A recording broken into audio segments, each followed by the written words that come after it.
जय हिंद। आज की क्लास हम लोग साइंस का चैप्टर 1 क्या है, साइंस का चैप्टर 1 जिसका क्या है, केमिस्ट्री यानी कि रासायनिक शास्त्र का है। क्या है, रासायनिक अभिक्रिया एवं समीकरण। किसका है, रासायनिक अभिक्रिया एवं समीकरण। ठीक है, तो इसके रिलेटेड मैंने कुछ वीडियोस को पहले डाल के रखा है जो कि क्या है, सब्जेक्टिव के लिए। क्या है, सब्जेक्टिव के लिए। आप लोग को ये मालूम होना चाहिए कि इस बार जो एग्जाम होगा सो दो पैटर्न में होगा। पहला पैटर्न जो आपका रहेगा वो ऑब्जेक्टिव रहेगा और दूसरा जो रहेगा वो क्या रहेगा, आपका सब्जेक्टिव रहेगा। तो सब्जेक्टिव का तो हमने क्वेश्चंस को डाल रखे हैं। आज जो हम लोग देख रहे हैं सो क्या है, मेरा ये ऑब्जेक्टिव है। तो चलिए बिना समय गवाए आज की क्लास को स्टार्ट करते हैं। ठीक है, तो पहला क्वेश्चन आता है, रासायनिक अभिक्रिया में भाग लेने वाले पदार्थ को क्या कहते हैं। हमने पढ़ा है, क्या पढ़ा है कि रासायनिक अभिक्रिया में भाग लेने वाले पदार्थ को क्या कहते हैं, अभिकारक कहते हैं। क्या कहते हैं, अभिकारक कहते हैं। तो देखिए ऑप्शन में यहाँ अभिकारक क्या है, देखिए ए नंबर में लिखा है अभिकारक, और बी में लिखा है उत्पाद, सी में लिखा है उत्प्रेरक और डी में लिखा है उत्पाद। तो उत्पाद तो होता नहीं और उसके बाद उत्प्रेरक भी नहीं होता है। और उत्पाद तो क्या होता है, रासायनिक अभिक्रिया के बाद जो पदार्थ का निर्माण होता है उसे हम क्या कहते हैं, उत्पाद कहते हैं। तो यहाँ तो उन्होंने पूछा, यहाँ पे पूछा रासायनिक अभिक्रिया में जो सिर्फ भाग लेते हैं तो उसको हम क्या कहते हैं, अभिकारक कहते हैं। तो इसका आंसर क्या हो जाएगा, अभिकारक हो जाएगा। ठीक है, अब अगला क्वेश्चन देखते हैं।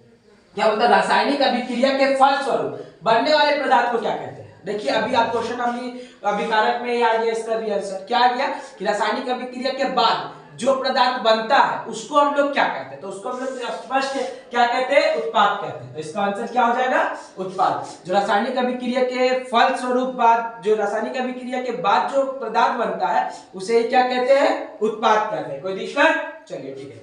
अब आगे पढ़ते हैं। क्या बोलता है, रासायनिक अभिक्रिया में होता है, जैसे अगर कोई पदार्थ में रासायनिक अभिक्रिया होगा तो उसके साथ क्या क्या होता है। तो पहला बोलता है अवस्था में परिवर्तन। क्या बोलता है, अवस्था में परिवर्तन। दूसरा बोलता है रंग में परिवर्तन। क्या, रंग में परिवर्तन। तीसरा है गैस का उत्सर्जन। क्या है, गैस का उत्सर्जन। और चौथा है इनमें से सभी। रासायनिक अभिक्रिया में क्या होता है ना कि गैस का भी उत्सर्जन होता है। अब उसके बाद क्या, रंग में परिवर्तन होता है, जैसे कि लाल लिटमस पेपर नीला में हो जाता है, नीला लिटमस पेपर लाल में हो जाता है। अब ये अवस्था में परिवर्तन एकदम होता है, कोई ठोस वस्तु है तो वो द्रव्य में आ जाती है, जैसे हाइड्रोजन और ऑक्सीजन। ये सब क्या थी, अवस्था में परिवर्तन हो जाता है। ठीक है, तो इसका आंसर क्या होगा, इनमें से सभी, क्योंकि ये तीनों क्या परिवर्तन रासायनिक अभिक्रिया में होती है। ठीक है ना। अब अगला क्वेश्चन के लिए और बढ़ते हैं। श्वसन कैसी अभिक्रिया है। श्वसन जो है वो हमारी कैसी अभिक्रिया। पहला बोलता है संयोजन अभिक्रिया, दूसरा बोलता है वियोजन अभिक्रिया, तीसरा बोलता है विस्थापन अभिक्रिया, चौथा बोलता है ऊष्माक्षेपी अभिक्रिया। तो देखिए संयोजन अभिक्रिया क्या होता है, संयोजन से ही हम लोग को पता चल रहा है कि ये क्या करता है, संयोग कर लेता है, संयोग कर लेता है, जोड़ लेता है। यानी कि दो या दो से अधिक पदार्थ अगर आपस में टूटे हैं तो उसको क्या करेगा, जोड़ के एक एकल पदार्थ बना देगा। तो ये तो होगा नहीं।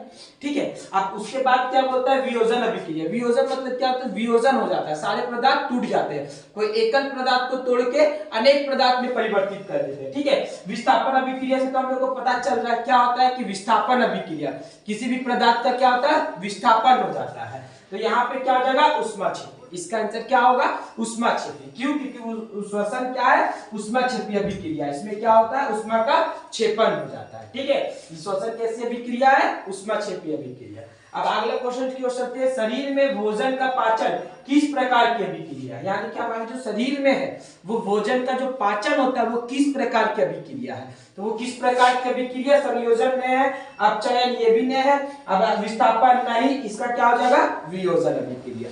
कैसी अभिक्रिया, वियोजन अभिक्रिया। कोई दिक्कत, चलिए अब आगे क्वेश्चन बोलता है मैग्नीशियन फीता, यानी कि मैग्नीशियन रिबन, रिबन भी बोल सकते हैं, फीता भी बोल सकते हैं। ठीक है, मैग्नीशियम फीता को हवा में जलाना किस प्रकार की अभिक्रिया है। यानी कि अगर हम मैग्नीशियम फीता रिबन को हवा में जलाते हैं तो वो किस प्रकार की अभिक्रिया होता है, ऊष्माशोषी। इसमें तो ऊष्मा का शोषण नहीं होता। ठीक है, तो क्या होगा, ऊष्माक्षेपी होगा। क्या होगा, ऊष्माक्षेपी अभिक्रिया। कैसी अभिक्रिया, ऊष्माक्षेपी अभिक्रिया, विस्थापन अभिक्रिया। हम लोग तो जानते हैं क्या होता है कि किसी भी पदार्थ का विस्थापन हो जाता है। और द्विविस्थापन अभिक्रिया ये भी जानते हैं कि दो पदार्थ का अगर विस्थापन होता है तो द्विपदार्थ विस्थापन अभिक्रिया कहते हैं। कोई दिक्कत, चलिए ठीक है। बिना अब इसको हम आशा है कि आज की क्लास को आपको समझ में आया होगा। अब मिलते हैं अगले क्लास में। जय हिंद।